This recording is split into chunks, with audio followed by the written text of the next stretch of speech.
Hey y'all, Betty Bucket Business Bites here, realizing that I started recording these videos and completely skipped probably what should be like the first video. So I got a call or actually message from David, and he's like, loving your videos and all, but can you tell us what actually is a government contract? Well, what a great question. So David, this is for you.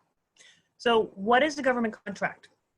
Well, there's a lot of definitions out there, and we can really kind of go into the details and things of that nature. But I like to keep things simple. Keep it simple, make it easy to understand, because life is complicated enough. So we're just going to keep this real simple, because all of the other gobbledygook involved with government contracting, although it is important, it's not something that you need to like totally like fixate yourself with. So first and foremost, a government contract is any purchase made with your tax dollars. That's it. Simple. So there are two types of monies, if you will. There's appropriated, non-appropriated. So appropriated funds means that those monies have been kind of earmarked for a specific purpose. Tax dollars. And so a government contract is anything that is made, any purchase made either fully or in part by your tax dollars is considered a government contract. Now, believe it or not, you really only pay 3 types of taxes. And then depending on where you are in the country, you may not even pay that many types of taxes. But, for the most part, there's only 3 types of taxes you pay. You pay federal taxes, you pay state taxes, and then you pay local taxes like sales tax. And each one of them has their own rules. When you see these opportunities and there's like, 50,000 pages of like blah, blah, blah, blah, blah, blah, blah, blah, blah. And you're like, why do they gotta make it complicated? It's really not their fault. They're mandated by the law. And so each bucket of tax dollars has their own laws, and sometimes, or rules or legislation, and sometimes they don't meet eye to eye. So for example, minimum wage. So the federal minimum wage is, I think, $7.50 an hour, at least at this point. But there are some states that are at like $12, $13, $15 an hour. Some counties, some cities are even a little bit higher. And so when you're in a situation where there are 3 different laws, which one should you follow?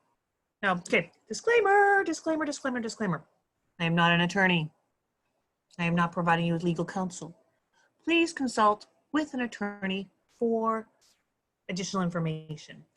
But in general, the rule of thumb is when you have federal law, state law, and local law, and they're not the same, you are supposed to follow whatever is more restrictive or stringent. And so with government contracting, you may or may not know what it is. And so all you got to do is ask. They'll tell you. But just know that, each bucket of money has their own rules. It's governed by law.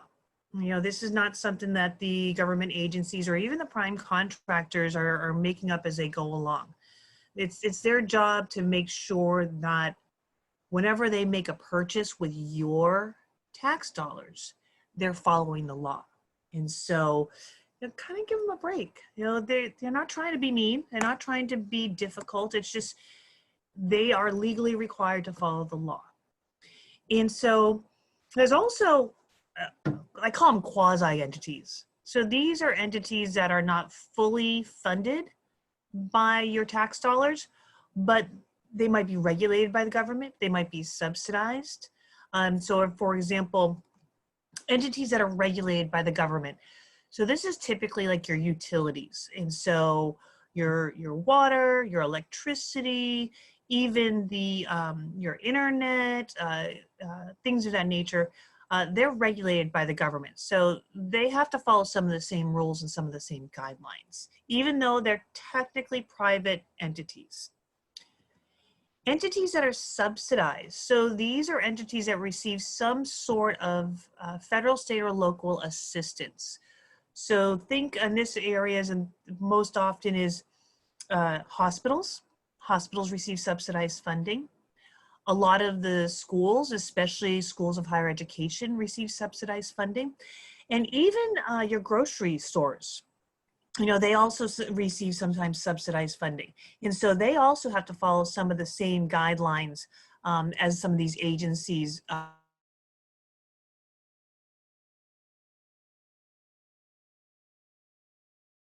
Have supplier diversity programs will also have some of these same guidelines or regulations that they may have to follow. These are like the big guys. You know, think like Walmart, Costco, the big guys. And so, in essence, a government contract is simply a purchase that is made with your tax dollars. Period. Well, thanks so much for joining me today. I want to let you know that you've probably heard it before, sharing is caring.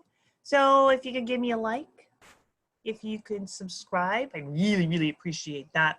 Mama needs some new shoes. Can you share it? Did you like it? Did you not like it? And you know what?